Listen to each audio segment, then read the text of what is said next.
looks like we've got Justin from Crowned by Fire in the house. I'm going to bring him on, then we're going to play his first song. Oh, I don't know, but once I'm on, I'm on. Hey, Justin, you're live on the air with Bleach Bangs Radio. Thanks for joining us tonight. Hey, how's it going, everyone? Right. Good. Dig it. We're gonna go ahead and jump into the first song by Crowned by Fire. This is Sex with a Ghost. We'll be back in 5:33 with Justin from Crowned by Fire.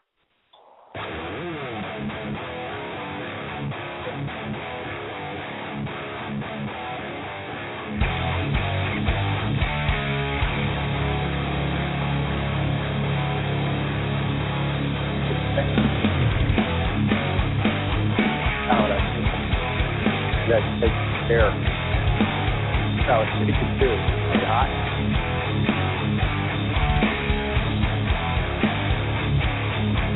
Is any water in there?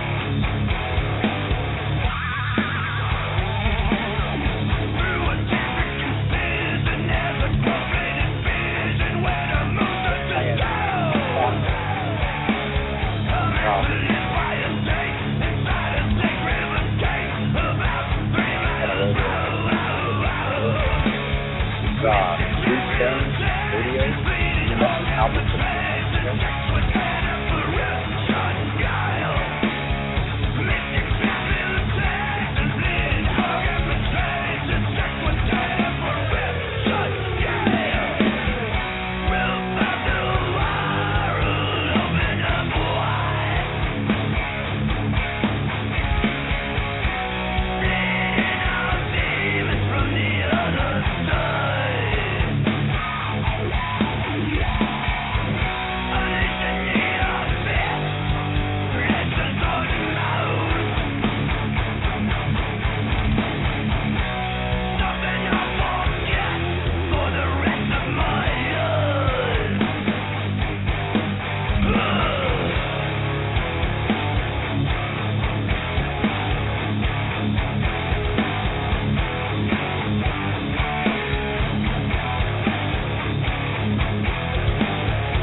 Right. How about that? That was Crowned by Fire, Sex with a Ghost.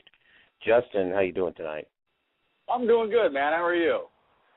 We're doing excellent. Thanks for coming on again. Let's jump right into it.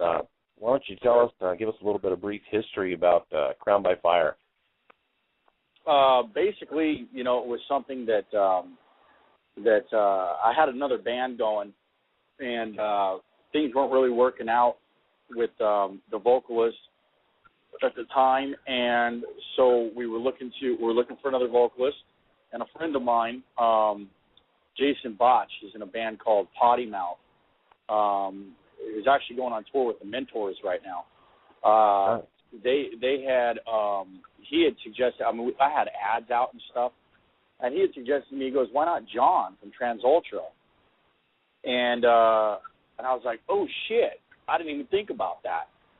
And the guy lived literally less than a mile from me, and I immediately hit him up on MySpace at that time.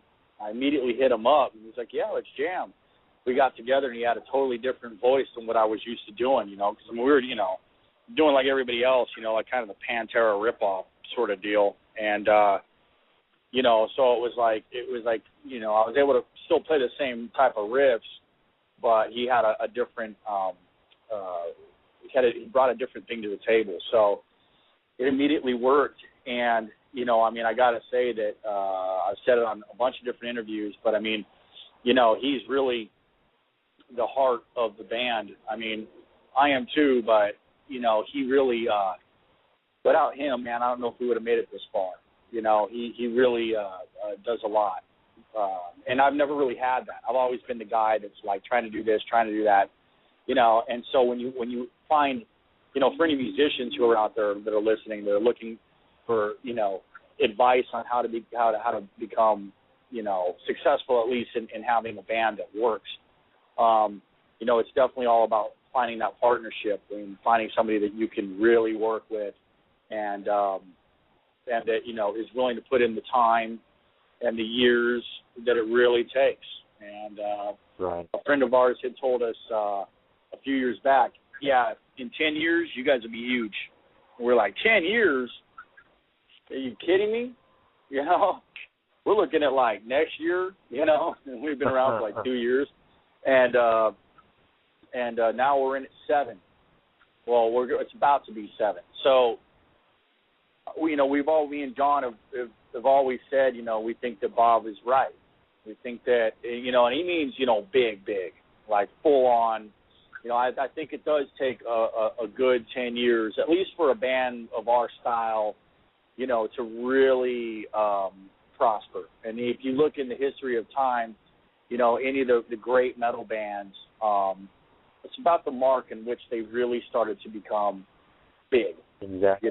So that's really, we've been through, 3 different drummers, a bunch of bass players. We had another guitar player. But, the lineup right now is just really solid. And, these guys are the guys we have, Chris Breedlove and William Learman. These guys are amazing musicians, and they really hold it down. They're great to work with. They don't give anybody any grief. So it's just Gotcha. we just wanted to write music that we wanted to hear. And when we didn't really think that it was out there to be had. So right, like your style of music it's kind of you can tell the elements you took from, but it's got a whole different spin on it. I think that any great band really does. One of the things that John and I have always said from day one was, we're not trying to reinvent the wheel. We're not trying to become the most original band out there. We more celebrate the fact that we want to sound like Sabbath. We want to sound like Pantera. That's a good thing. So when somebody says, dude, you guys sound like a cross between Motorhead and Pantera, we're like, fuck yeah, thanks. If it's not broke, don't fix it.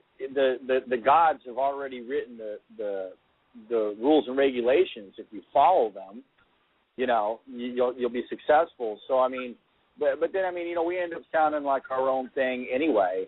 So it's like, and I think it has a lot to do with John's voice, and it has a lot to do with the different styles of music that I listen to. You know, I'm not. Most people would think that I would sit around and listen to metal all day, and I really don't. You know, so I do sometimes, but it's, you know, I'm big into outlaw country, even some of the pop country stuff. You know, I even like gangster rap and stuff like that. So, you know, I grew up in Southern California, so for me, you know, all that stuff was really relevant and in my face all the time. But I grew up in the sticks in Southern California at the same time, so, you know, country music, things like that were really prevalent as well. So, you know, I kind of have a very eclectic influences, you know. Yeah, I think that probably helped mold you into what you are today. I've got a few of those same influences myself, and it kind of people out when people hear that. But you know what? I think it lends to a little more credibility in, you know, what you're feeling, and I think it, you know, with someone like you, it bleeds out in the music. Yeah, and I mean, back in the day, you know, I used to almost sort of try to push that stuff under the carpet, you know, and as you become mature as a musician and more confident, you start to learn that, you know, at least for me, I started to learn, like, wait a second, like, just because I'm in a metal band doesn't mean I can't like Tupac, you know, and be okay with it, you know, and so it was so, or you know, country and stuff like that, and so it's something that, you know, I've started to explore even more. And I mean, at this point, like in guitar playing, like I don't listen to any of the shredder guys. I mean, you know, Zach and Slash and stuff like that is more what I'm into, Dimebag.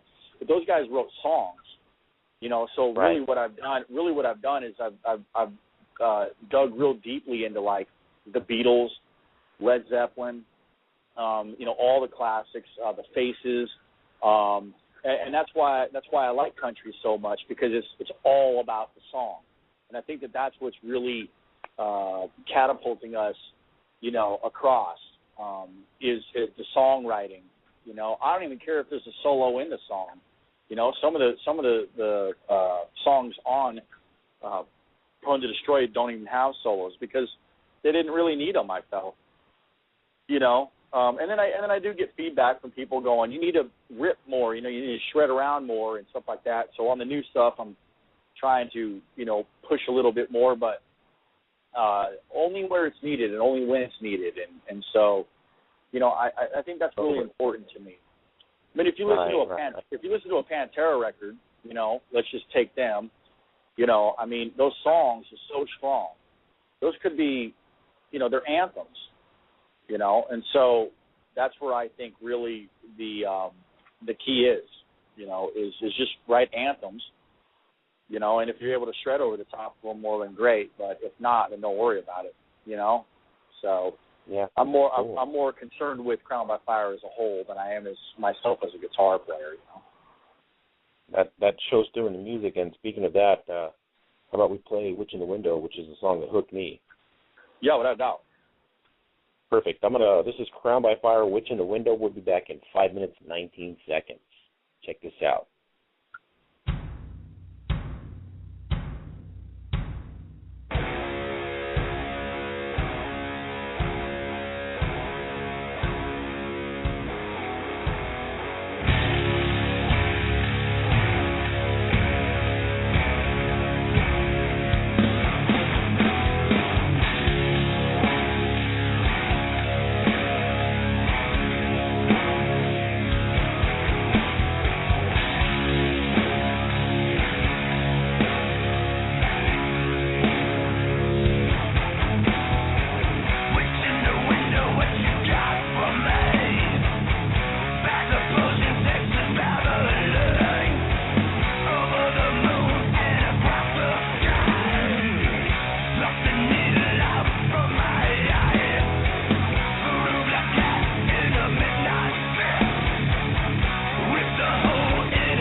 All right. We got some strange noise here. Can you hear me? Yeah, man. You hear that in the background? Yeah, what was that? They're crows. At your house? Yeah, I'm actually sitting in the greenhouse right now. Okay, that added on to the song in the chat room. People were saying they heard some birds. They were thinking angry birds. Oh, really? Anyway, yeah, so it picked up, but that's kind of cool. That was kind of an exclusive totally. from Justin's house, the crows playing. One thing about that song, Witch in the Window, that I've got to ask you, it's been driving me crazy. Yeah. You guys should be in the Rock and Roll Hall of Fame and the Grammys just for the lyrics, Lemmy's mole between the witches' pit.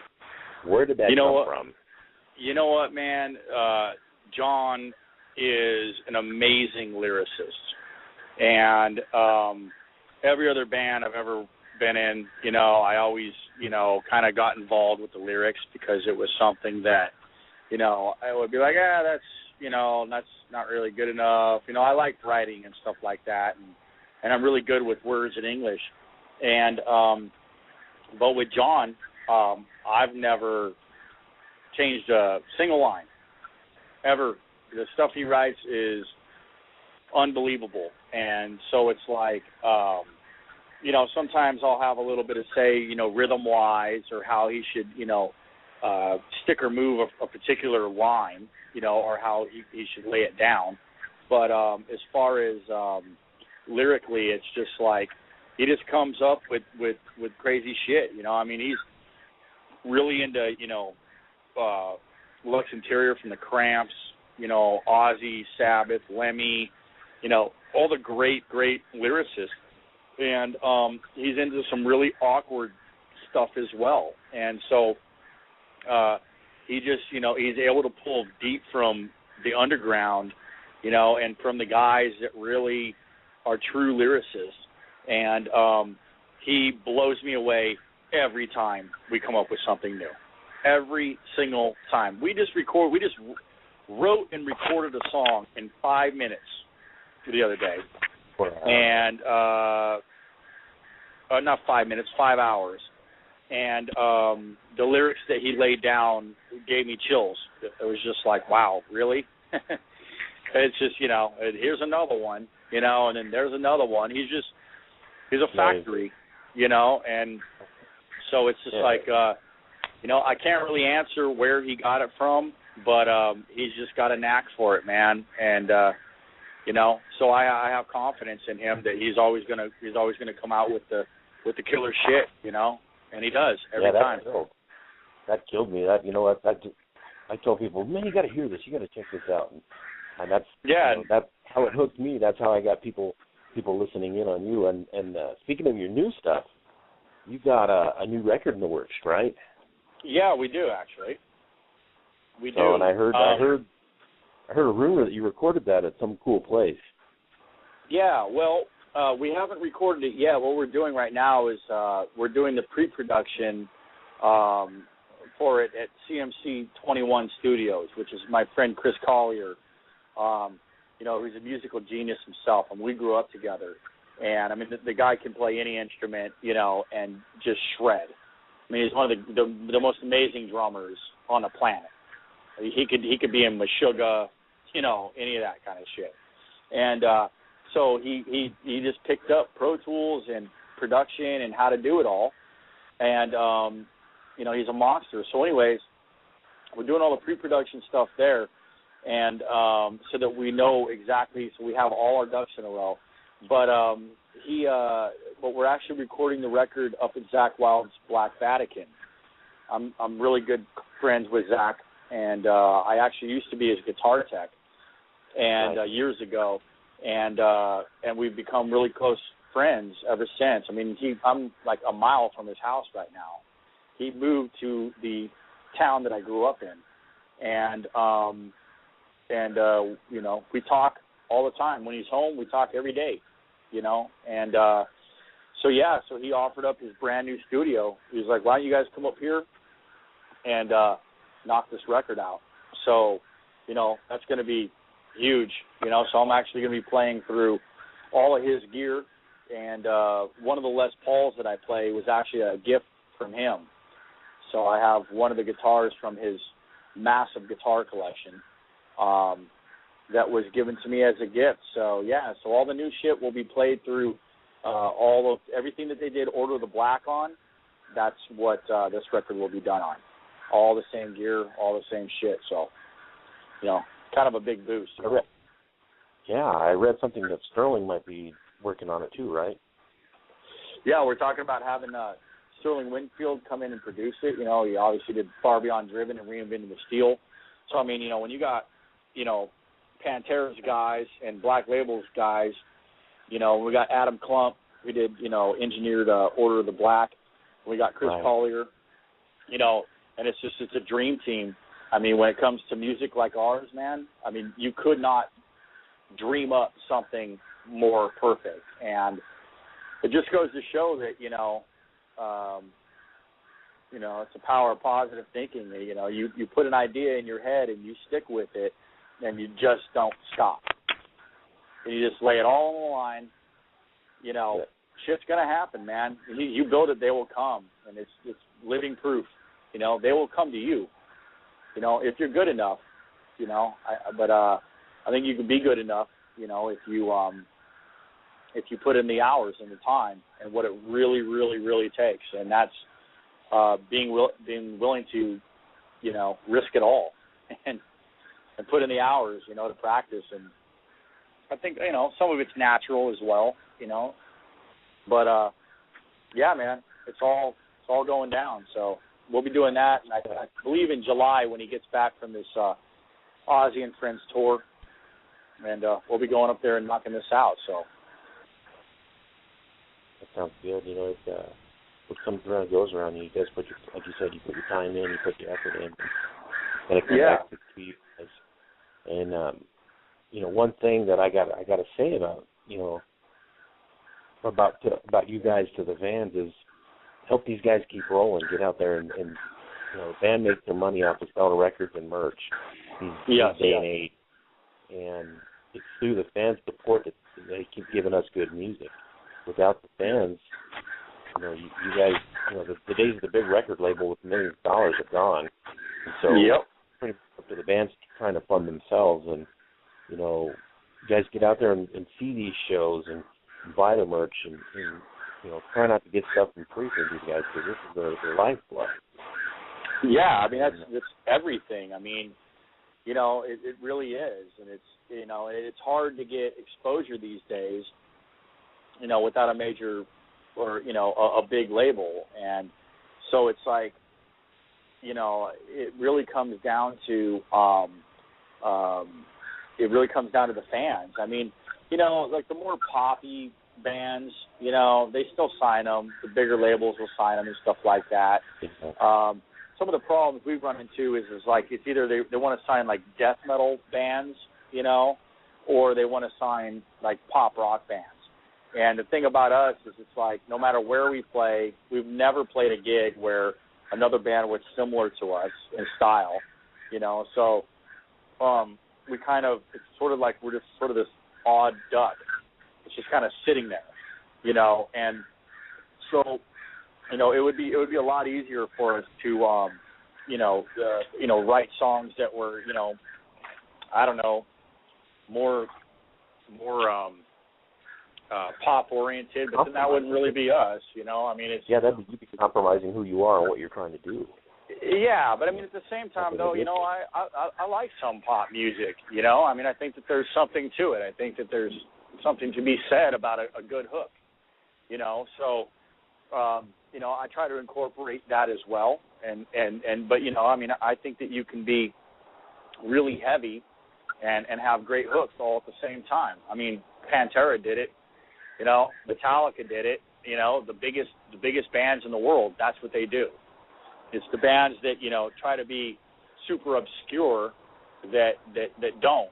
And then again, though, there are bands like, Meshuggah or, Opeth and all this kind of stuff. But, I believe that, a lot of the people that are listening to them are typically musicians, and then there's, your people that are really heavily into a particular style of music that will get into those different types of bands. But in general, you know, you gotta please the general population. And so, you know, a song like Witch in the Window, I think, kind of does that, you know. Unless you don't like heavy music, then it's probably not for you. But, you know. That's good. Hey, we got some questions in here on the chat room. Jen, you know Jen, she I guess she can't call in. She was going to try and call in. She's questioning. She wants to know how much heavier is your next album going to be? It's pretty fucking heavy, man.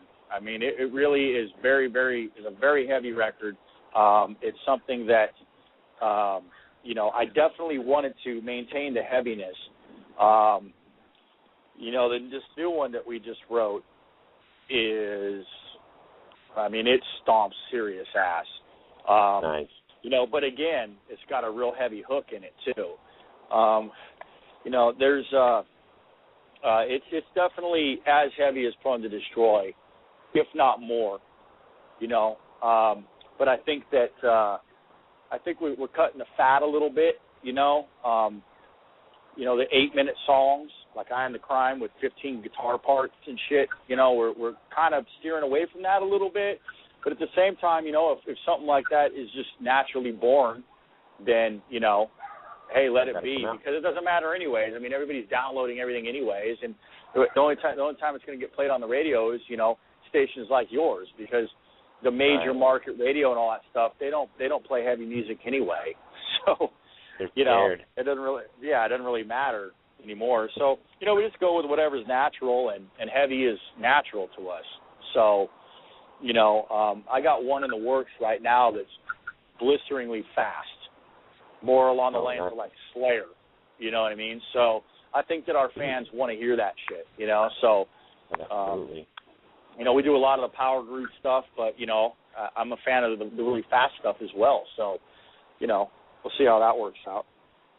Cool. I got another question. Justin Rawlings wants to know how they treated your guitar in Dallas. That's a funny story.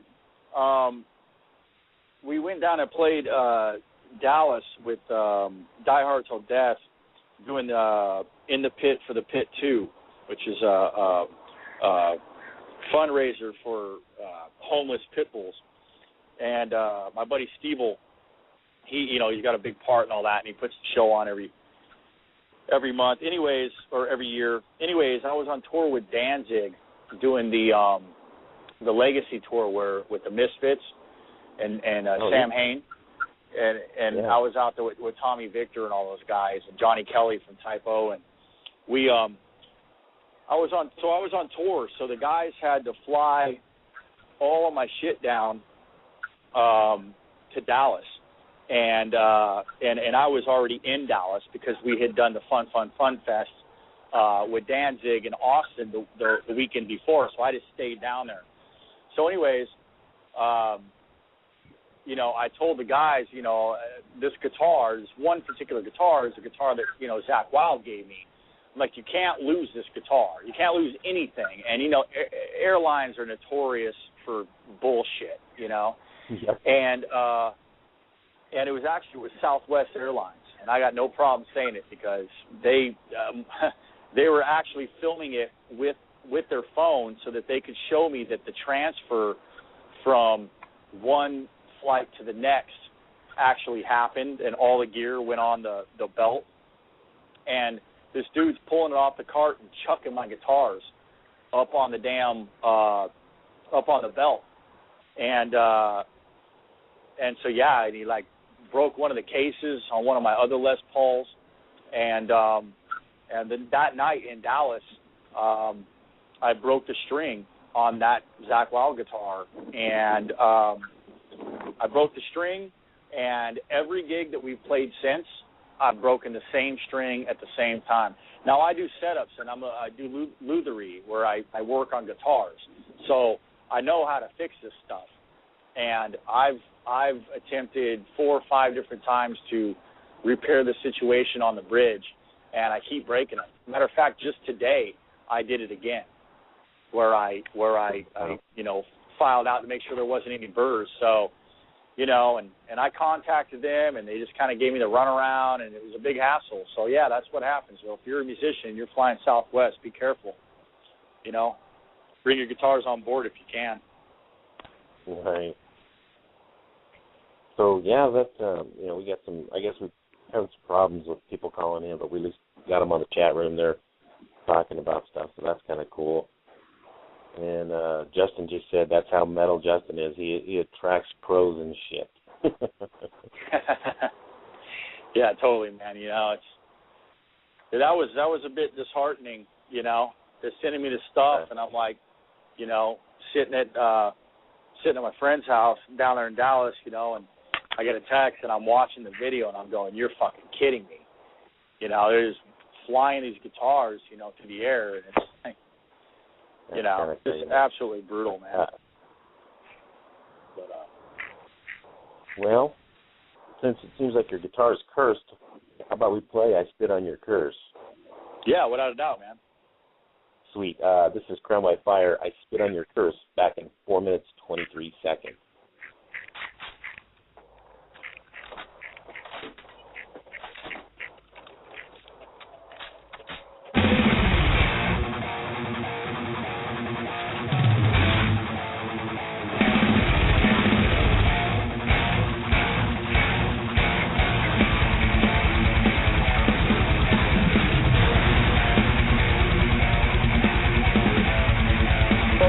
Fucking loud.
go check it out.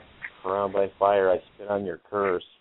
Hey, Charlie, you still with us? I know I monopolized this whole conversation. You still hanging on? I'm hanging on, dude. I'm hanging on. Got anything for Justin, man? I feel like an ass kicking over the whole thing.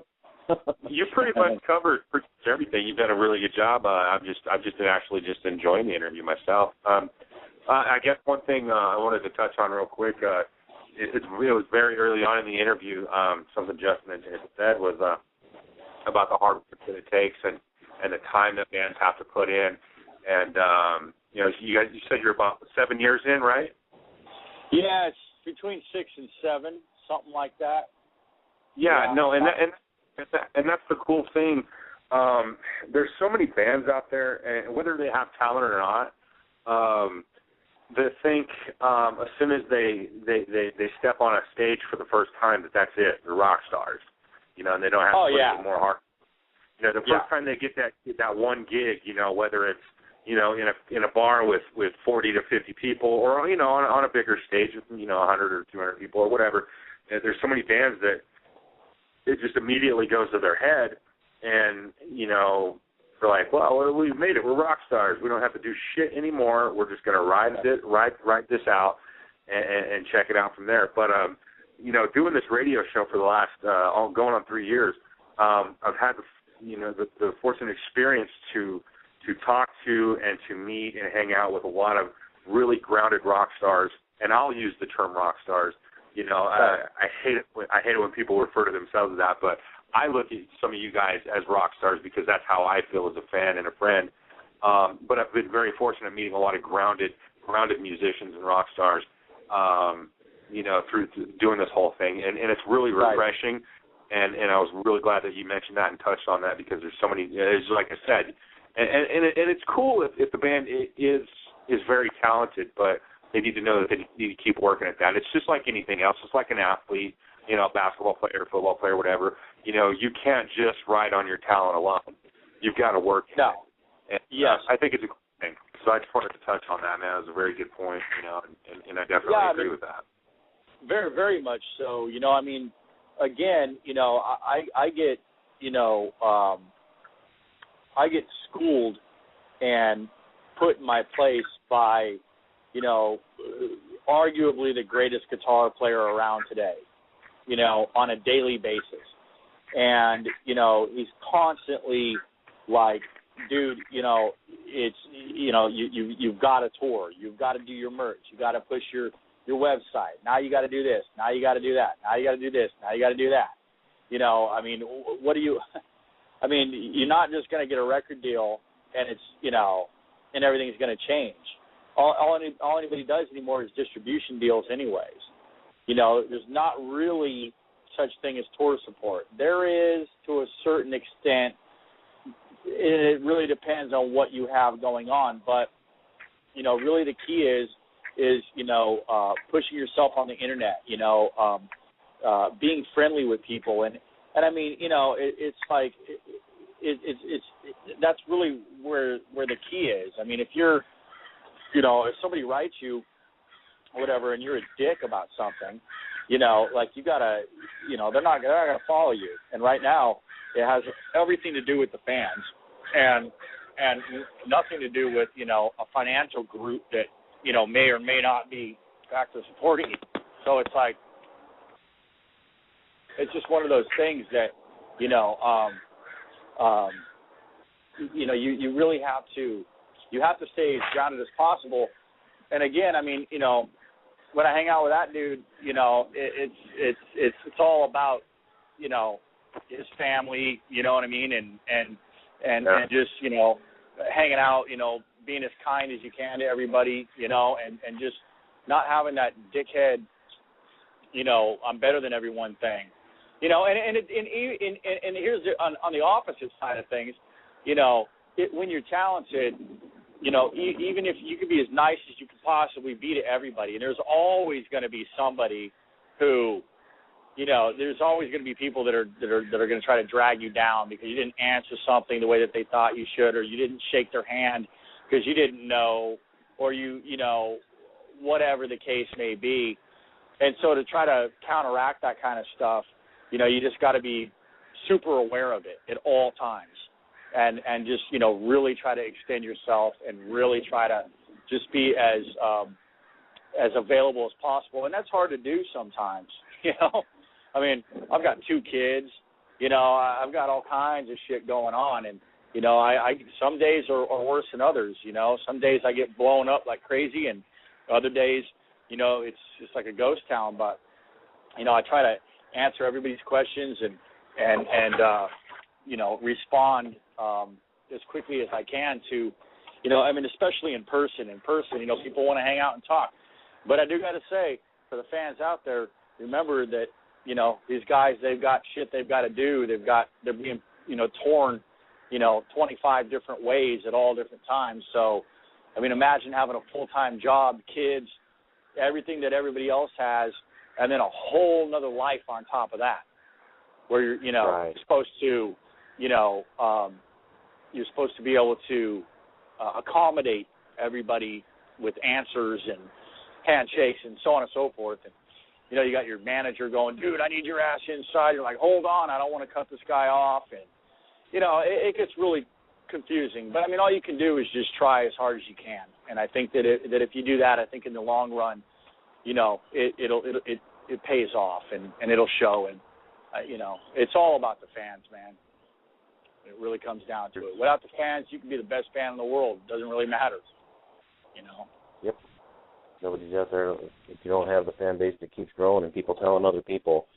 You know, that's right. You know, there's probably plenty of awesome records out there that'll never be heard, you know, because of situations like that. You know what's funny, man, is I remember being at the NAMM show, and I was probably 13 or 14 years old. It's a funny story. My grandmother, of all people, at the time, I mean, it was the late 80s, was really into Winger. she thought that Kip Winger was like the hottest man on earth, right? So I see him at the NAMM show.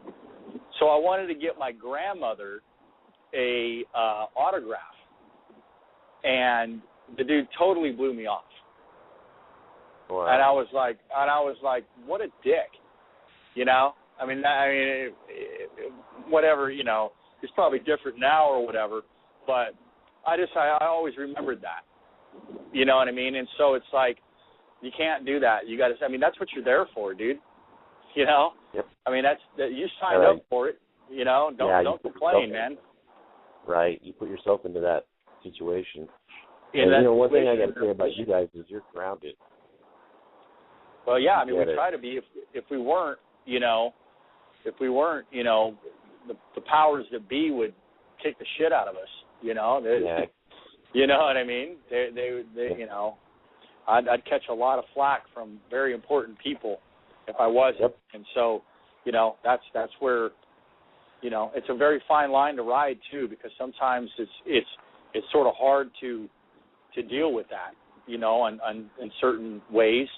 Because again, you know, you're just a person like anybody else. So, you know, somebody pisses you off, somebody's rude or whatever, you got to just sort of suck it up. You know, you got to suck it up, because you can't be like, hey, dude, fuck off.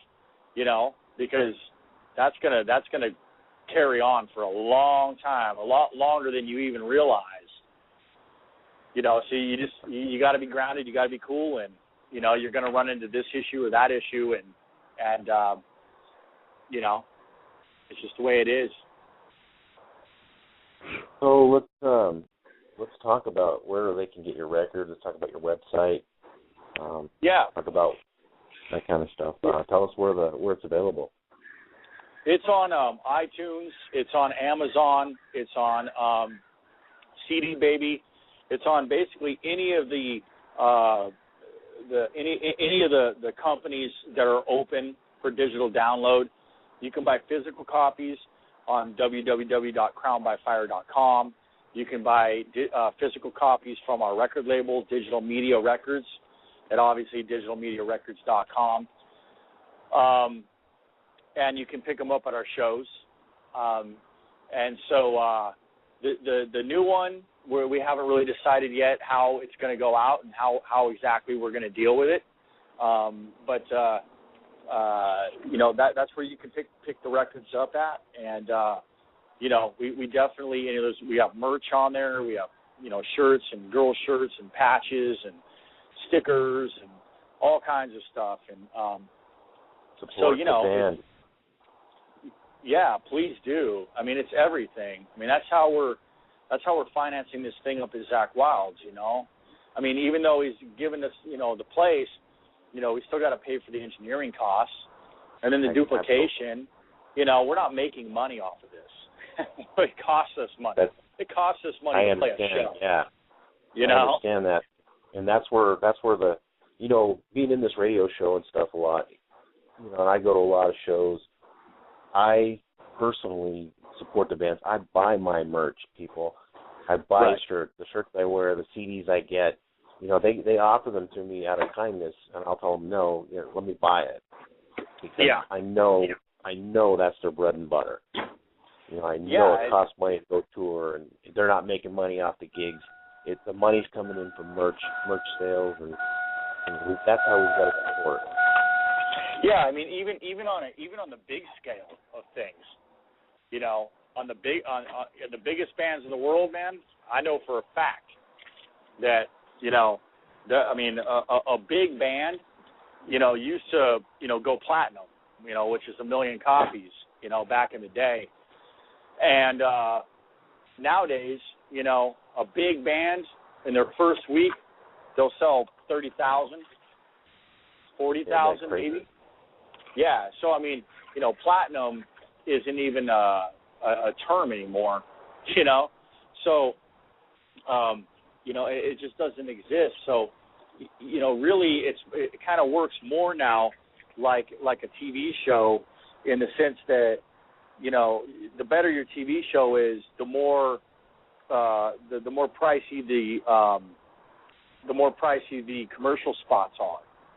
And so that's how everybody gets paid. And when it comes to music, it's the same thing. The album is literally practically free with file sharing and all that's going on right now.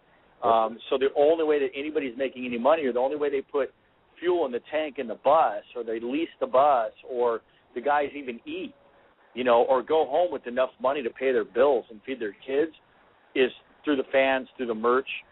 It's all merch-based now. Like Zach told me exactly this. He goes, dude, it's like if you went to the Dodger game, if you were on the Dodgers, and somebody walked up to you and said, oh, hey, by the way, you're not selling Dodger dogs anymore. We're taking all that money. We're just taking it. Now all you can do is sell shirts and tickets. That's it. So if you want to know why your ticket prices are so high to see all your favorite bands, that's why. It's because of the file sharing. So either stop file sharing or buy merch, one of the two. But I don't think people are going to stop file sharing. I think it's just the way of the future. And, because of it, I think that smaller bands are getting bigger quicker. So, it kind of puts the ball back in the band's court, and it kind of brought the giant empires down to their knees, So it's kind of cool, for a band like us. But, if you're, Guns N' Roses or Ozzy or something like that, all the Metallica, all those guys, they definitely felt the difference, man, financially. I can guarantee you that. That's a true fact. It's stealing. Looks like, Yeah. Lars got it right. It's cool. If it's done correctly. Like when I heard, like I said, when I heard the song "Witch in the Window" and I had to have the record. I hit all my local record stores. It wasn't in there. So I came straight home, went to Amazon. I purchased the download. And I'm a geek. I like to look at the liner notes and I like to physically hold the CD. So, I went to the website and I bought the CD there so I could have it in hand. But, as for like Amazon and stuff like that, it's really cool if you want to get something and download it right away. But by all means, buy it, pay for it, don't steal it, because it is stealing. It is stealing, man. I mean, it's that's somebody's artwork. That's somebody's, Right. I mean, goddamn, if I could draw it out on a piece of paper, how much effort, time, money, loans, people doing things, just on good merit. It's insane the amount of hours, But I mean, that record was actually recorded in Florence, Italy. We got signed and went over there and did it, and the whole thing was financed. And then when we were done and we came back home, the whole company just imploded on itself. We were just kind of stuck with this record and didn't know what to do with it. I mean, it came out like 2 years after. We actually had to finish a bunch of it up at our buddy's studio at Sound Mountain Studios up in Lake Elizabeth, California, where actually George Lynch is recording right now. But nice. Yeah, anyway, it's kind of a cool community that we live in here, but we all kind of help each other out and shit. But anyways, it just the heartache that came after that, it was like, fuck. I mean, they're like, who you guys want to go on tour with? We're like, what do you mean? They're like, yeah, just name it. We'll put you out on the road with them. We're like, Motorhead, Black Label. I mean, they're like, all right, we'll make it happen. And then all of a sudden, boom, there's no label anymore. It was a year and a half till we found another label, and obviously, they didn't have the finances to be able to offer something like that. So, I mean, it's, when you're talking about 4.5 years of blood, sweat, and tears, and a lot of fucking alcohol to write that record and record it, and then you just go and take it, it hurts, man. It really does. But, at the same time, I think right now it helps to make the band more popular, and it really helps to propel the popularity of the entire situation. If that's the way it's going to be, then that's fine.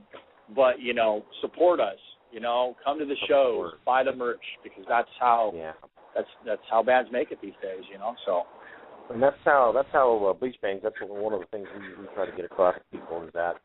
And, we consider your Crown by Fire is now part of the Bleach Bang family, and, we are in several different states, and we do, the bands come through, we do help them out. The guys put them up, so they don't have to incur hotel costs. So, we're about that. And, anything you need from any of us at Bleach Bangs, you guys got it. You want to come on the show, you want to talk about your record, you don't even have to ask. You guys are family with us, and anything you need or want to do, that's what we're here for. Well, we appreciate that. Actually, right now we're currently scheduling. We're playing in what the fuck is the name of it? We're playing in somewhere in Central California. Salinas, California. We're played up there with a band called Heavy Hands and some other bands, and then on July 13th and then July 14th, we're playing with our buddies in this band Meth Leopard in a place called Los Osos, California, which is basically Santa Maria, California. And these guys are fucking sick, man. We played Doom and June in Vegas with them. This band Meth Leopard it's like Motorhead on speed, dude. It's like, whoa. Oh, wow. It's like Motorhead meets Clutch, man. They're rad. And so we're doing a thing with them. And then, anybody listening, I want you guys to look up that band. They're fucking killer. And then we're coming home, and then we're talking about going out and playing Vegas with Far Beyond Driven, which is a Pantera tribute band. And then heading down to, I think it's Flagstaff, and then into Phoenix. So we're going to be doing some stuff in there, so maybe we can dial something up, and we'll come down there to Albuquerque and light the whole deal up, man. Yeah, we got some pretty sick venues here that you guys would do really good in. Good support stuff. And Jen's freaking out in the message board. She says, I hope you tour here in New Mexico. And then Justin saying, then Dallas, so... Yeah, and then there's Dallas, too, because, we went and played there, in November. We made an impact there, and there's a lot of people down there that want us to come back. Again, though, it just comes down to finances. If we had the financing, we'd be there already, So it's all about money, If somebody's out there with a big bag full of money, man, let us know, because it says, we gotta be able to afford to get from one state to the next.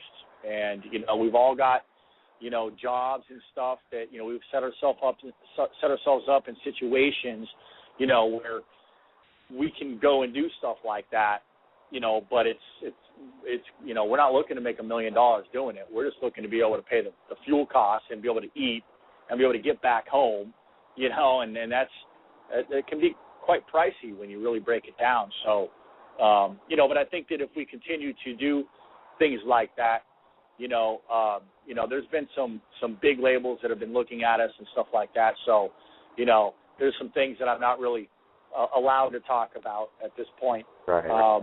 But we may be in every state real soon here. So perfect. Yeah.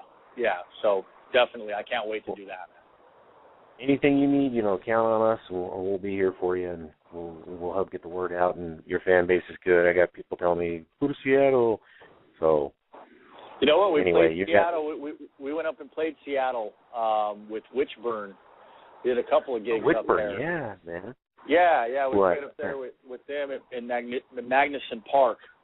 About a year and a half ago, 2 years ago maybe. About 2 years ago. And so we've been up there. I mean, again, that's a far-ass drive from L.A. Yeah, no doubt. And there's not a whole lot in between here and, like, Eugene. So, right, Eugene. You're looking at, 1,000 miles before you really see anything. So, again, it comes down to money, and again, we're not looking to put money in our pockets. We're looking to just be able to get there and give back. So anybody out there that's listening who's into the music and, digs it, I mean, that's what it really comes down to. That's what it boils down to. And hopefully we'll be able to make that happen. Sweet. Well, it looks like it's that unfortunate time where we got to sign off. But like I said, anytime you want on, anything you ever need, you just holler. You just let us know. You know how to get a hold of us, and we'll keep supporting you and spreading the word. Justin, it's been my honor to talk to you. I'll still be in touch. I'll be in touch with you. Yeah, thanks so much. And as soon as I'm at liberty to release some of the new stuff, I may be able to let out some of the new stuff just for radio. So that, I think we might release one track for free. Something like that, right. And that'll kind of help to draw in some people, and that track will be we'll hook everybody up with that, and so you guys can play it on the radio, and that'll happen as soon as I possibly can. So awesome. Just a heads up to you, I'll send you the link. This show gets archived right away, and it goes on podcast, and we have an app. We're on iTunes ourselves, so I'll send you the link, and people can listen to it at their leisure. They don't have to listen to it right now. So we have a lot of people that do come in and listen later, so it's out there. We'll spread it out. We'll keep spreading the word. Justin, thanks, awesome. Man. I'll be talking to you. Thanks so much. All right, we'll see you later, man. Bye-bye. All right, that was Justin Manning from Crown by Fire. Looks like I'm the last man standing. I want to thank Eddie's mates, my co-hosts here in Albuquerque Hooligans, Music Unite, Mystery Records, all of the people that normally the other guys thank. Thanks to you guys. We'll catch you next week. Make sure you tell your friends. We're on iTunes. We have an app coming out real soon, and the show gets archived on the website. We're posting up links as soon as it's archived and ready. Peace.